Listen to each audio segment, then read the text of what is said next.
There's been another shakeup to the WrestleMania card, so we'll discuss the new route. We'll also see what's up with Jacob Fatu, Drew McIntyre, and more. This year's road to WrestleMania has been unpredictable due to a lot of constant last-second changes and new pivots. The WrestleMania 42 WWE title match has been altered a handful of times in recent memory.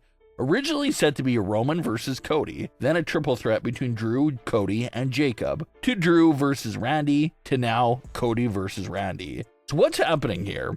The 3 Stages of Hell match back in January was supposed to be the grand finale for Cody and Drew's long-lasting feud, and after Drew won that match, he made it very clear that it was in the contract that there would be no rematch clause for Cody Rhodes. Cody's only way back into the WWE title picture would be to do it the old-fashioned way, by either winning the Royal Rumble match or winning the Elimination Chamber. Although Drew verbally made it known that he was moving on from Cody and leaving him in the past, Drew's character was still highly obsessed with Cody Rhodes.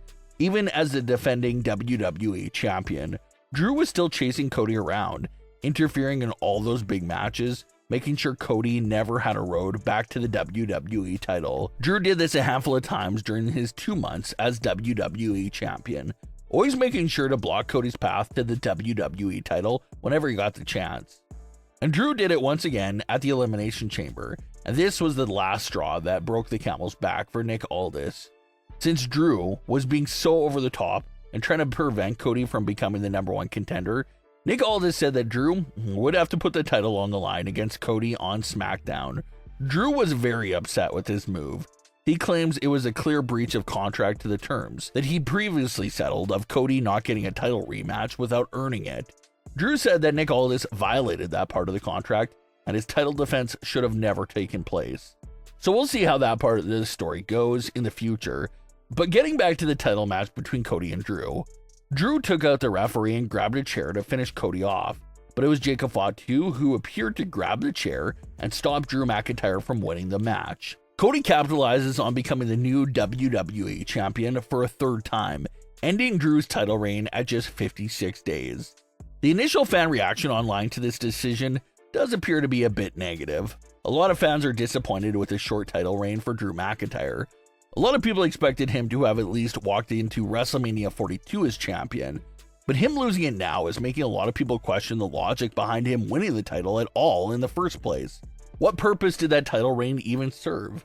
It was a short reign, but he did at least get to take it back home and had 1 premium live event title defense against Sami Zayn. 2 of the reigns were in the Thunderdome, and the 3rd one was for 5 minutes before getting cashed in on. So in a way, it was Drew's first official reign as WWE champion. So fans are happy that it still happened.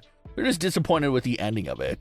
It looks like they turned away from Cody, Drew, and Jacob's triple threat match, and even the rumored larger multi-men match as well. So since those plans were scrapped, they had to get rid of Drew McIntyre as WWE champion. So that's why the title went back to Cody Rhodes. Cody Rhodes versus Randy Orton is the bigger draw than Randy versus Drew, so they have to go in that direction. Assuming there's no more insane last-second pivots and change in directions, it looks like both world title matches are locked in. It will be Randy Orton versus Cody Rhodes, potentially as the Night 1 main event, and Roman Reigns versus CM Punk as the Night 2 main event. And judging by how Cody and Drew's match ended, it seems possible that Drew McIntyre versus Jacob Fatu could also be a WrestleMania 42 singles match as well. Lots of deep story there between those 2 individuals. Jacob still believes Drew McIntyre was the attacker, and now he screwed Drew out of the WWE title. So there's a lot of purpose and story of those 2 meeting one-on-one at WrestleMania. And it seems like this is also extremely stretched out, the entire reveal of the Jacob Fatu attacker. Instead of giving us the reveal when Jacob first returned, it feels like they're still holding on to that reveal and could use it later in the year, maybe after WrestleMania season. Jacob still believes it was Drew, but Drew has debunked that idea many times. Same thing goes for the Jey Uso attacker. It was kind of implied that the Vision was behind the attack, but once again, that was not confirmed, and the Vision said that they had nothing to do with it. So that does make you wonder if the Jacob and Jey attacks were both done by the same mysterious individual. They have not revealed who was responsible for the attack, but it seems like they could be holding on to the shocking reveal for later on. Another issue that fans have pointed out with not only the WWE title match, but the World Heavyweight title match as well, is the fact that they both are babyface versus babyface matchups. CM Punk versus Roman Reigns is two babyfaces squaring off, and Randy Orton versus Cody Rhodes is another set of babyfaces squaring off. So a lot of fans are a little concerned there for the storytelling. Traditionally, in WWE, especially for your world title matches at WrestleMania, there's usually a protagonist and antagonist, and that leads to your traditional storytelling matchups. Matchups like Roman versus Cody, Cody versus Cena from WrestleMania 41, matches and stories that have a clear-cut bad guy versus the clear-cut good guy. But in this year's WrestleMania main events, you get a whole bunch of good guys going against each other, so it's hard to see who will be the villains in those two WrestleMania matches. Will WWE just keep it this way right now as two babyface matchups, or will there be a twist here over the next few weeks that will showcase some as a heel and villain in these matchups? This was a fear fans had last year when it was first announced that it was going to be Cody Rhodes versus John Cena. A lot of fans questioned how that babyface versus babyface match would have worked, but of course John Cena turned heel, which made that matchup work. But with this year's matchups, it's once again a babyface versus babyface situation in both the title matches this time around.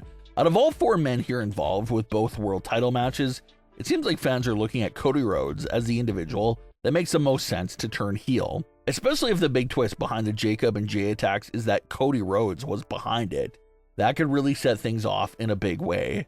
They are teasing a little heel-like elements with Cody's character in 2025, but those teasers never really went anywhere. But a lot of eyes are on Cody Rhodes right now as the most likely to turn heel out of everyone that's involved in the two WrestleMania main events. It's something that's been rumored for a long time, but WWE does not seem like they are ready to pull the trigger on a heel Cody Rhodes. So it's something that's still lingering and hanging over everything there. Hopefully this Drew versus Jacob WrestleMania program could conclude with the actual identity of the backstage attacker being revealed. It's about to be 6 months since Jacob's been attacked. So hopefully the big reveal and answer isn't that far away because it's been dragged out for sure. So the world title matches are locked in there, and now we'll have to see how good the stories will be for both of those matchups. But what are your thoughts on today's stories? Leave your comments below. Don't forget to subscribe with all notifications on, and leave a like if you enjoyed. Thanks for watching, guys.